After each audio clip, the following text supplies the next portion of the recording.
Chapter 16. I won't, said Mary.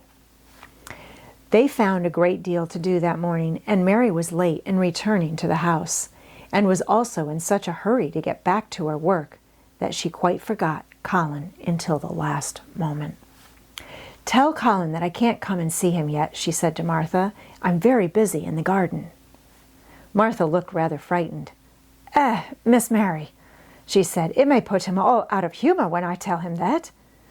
But Mary was not as afraid of him as other people were, and she was not a self-sacrificing person. "I can't stay," she answered. "Dickon's waiting for me," and she ran away.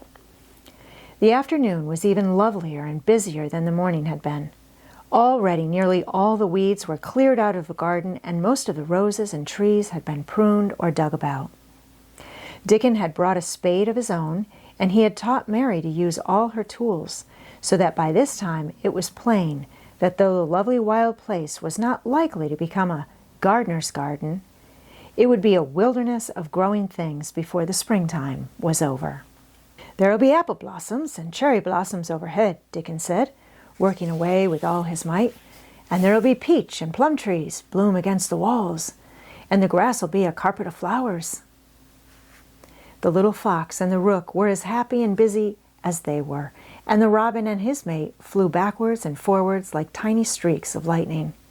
Sometimes the rook flapped his black wings and soared away over the treetops in the park. Each time he came back and perched near Dickon, and cawed several times as if he were relating his adventures. And Dickon talked to him just as he had talked to the robin. Once, when Dickon was so busy that he did not answer him at first, Soot flew onto his shoulder and gently tweaked his ear with his large beak. When Mary wanted to rest a little, Dickon sat down with her under a tree, and once he took his pipe out of his pocket and played the soft, strange little notes, and two squirrels appeared on the wall and looked and listened. "That's a good bit stronger than there was," Dickon said, looking at her as she was digging. "That's beginning to look different for sure." Mary was glowing with exercise and good spirits. "I'm getting fatter and fatter every day," she said quite exultantly. "Mrs. Medlock will have to get me some bigger dresses. Martha says my hair is growing thicker. It isn't so flat and stringy." The sun was beginning to set and sending deep gold-colored rays slanting under the trees when they parted. "It'll be fine tomorrow," said Dickon. "I'll be at work by sunrise." "So will I," said Mary. She ran back to the house as quickly as her feet would carry her. She wanted to tell Colin about Dickon's fox cub and the rook and about what the springtime had been doing. She felt sure he would like to hear. So it was not very pleasant when she opened the door of her room to see Martha standing, waiting for her with a doleful face. "What is the matter?" she asked. "What did Colin say when you told him I couldn't come?" Said Martha, "I wish that gone. He was nigh going into one of his tantrums. There's been a nice to-do all the afternoon to keep him quiet. He would watch the clock all the time." Mary's lips pinched themselves together. She was no more used to considering other people than Colin was, and she saw no reason why an ill-tempered boy should interfere with the things she liked best. She knew nothing about the pitifulness of people who had been ill and nervous, and who did not know that they could control their tempers, and need not make other people ill and nervous too. When she had had a headache in India, she had done her best to see that everybody else also had a headache or something quite as bad. And she felt she was quite right. But of course, now she felt that Colin was quite wrong. He was not on his sofa when she went into his room. He was lying flat on his back, in bed, and he did not turn his head towards her as she came in. This is a bad beginning, and Mary marched up to him with her stiff manner. "Why didn't you get up?" she said. "I did get up this morning when I thought you were coming," he answered, without looking at her. "I made them put me back in bed this afternoon. My back ached and my head ached, and I was tired. Why didn't you come?" "I was working in the garden with Dickon," said Mary. Colin frowned and condescended to look at her. "I won't let that boy come here if you go and stay with him instead of coming to talk to me," he said. Mary flew into a fine passion. She could fly into a passion without making a noise. She just grew sour and obstinate and did not care what happened. "If you send Dickon away, I'll never come into this room again," she retorted. "You'll have to if I want you," said Colin. "I won't," said Mary. "I'll make you," said Colin. "They shall drag you in." "Shall they, Mr. Rajah?" said Mary fiercely. "They may drag me in, but they can't make me talk when they get me here. I'll sit and clench my teeth and never tell you one thing. I won't even look at you. I'll stare at the floor." They were a nice, agreeable pair as they glared at each other. If they had been two little street boys, they would have sprung at each other and had a rough-and-tumble fight. As it was, they did the next thing to it. "You are a selfish thing," cried Colin.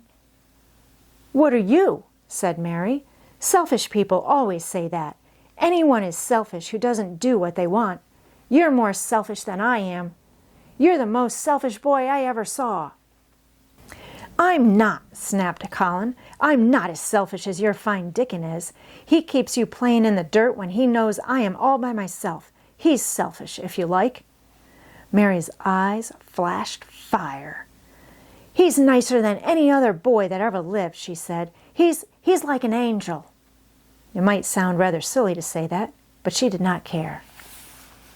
"A nice angel!" Colin sneered ferociously. "He's a common cottage boy off the moor." "He's better than a common Rajah," retorted Mary. "He's 1,000 times better." Because she was the stronger of the two, she was beginning to get the better of him.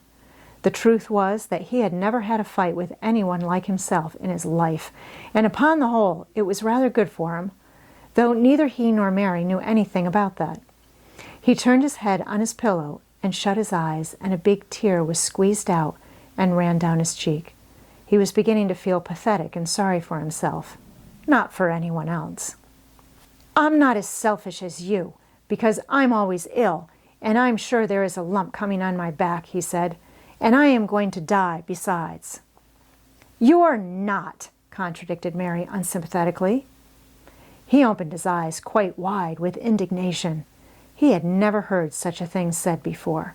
He was at once furious and slightly pleased, if a person could be both at the same time. "I'm not?" he cried. "I am. You know I am. Everybody says so." "I don't believe it," said Mary sourly. "You just say that to make people sorry. I believe you're proud of it. I don't believe it. If you were a nice boy, it might be true, but you're too nasty." In spite of his invalid back, Colin sat up in bed in quite a healthy rage. "Get out of the room!" he shouted, and he caught hold of his pillow and threw it at her. He was not strong enough to throw it far. It only fell at her feet, but Mary's face looked as pinched as a nutcracker. "I'm going," she said, "and I won't come back." She walked to the door, and when she reached it, she turned round and spoke again.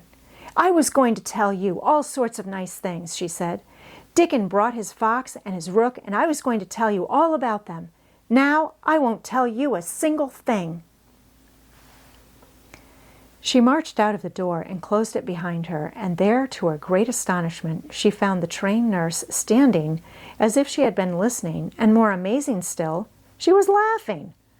She was a big, handsome young woman who ought not to have been a trained nurse at all, as she could not bear invalids, and she was always making excuses to leave Colin to Martha or anyone else who would take her place. Mary had never liked her, and she simply stood and gazed up at her as she stood giggling into her handkerchief. "What are you laughing at?" she asked her. "At you two young'uns," said the nurse.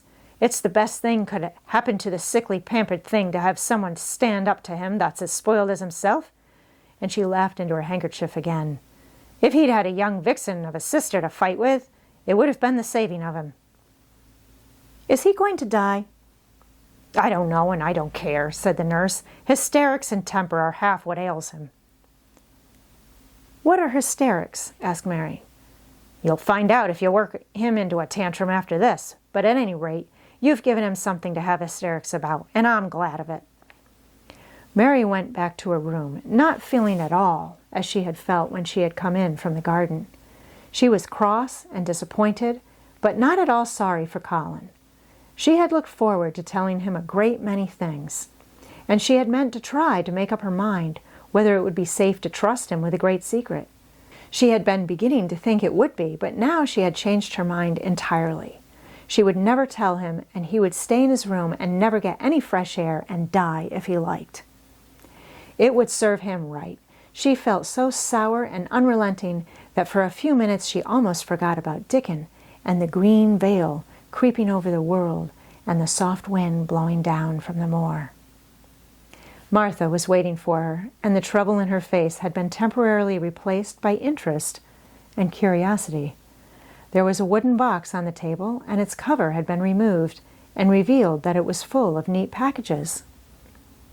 "Mr. Craven sent it to you," said Martha. "It looks as if it had picture books in it." Mary remembered what he had asked her the day she had gone to his room. "Do you want anything? Dolls, toys, books?"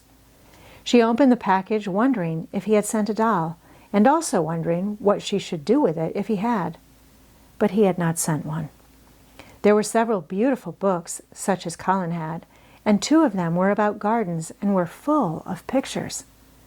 There were 2 or 3 games, and there was a beautiful little writing case with a gold monogram on it, and a gold pen and inkstand. Everything was so nice that her pleasure began to crowd her anger out of her mind. She had not expected him to remember her at all, and her hard little heart grew quite warm.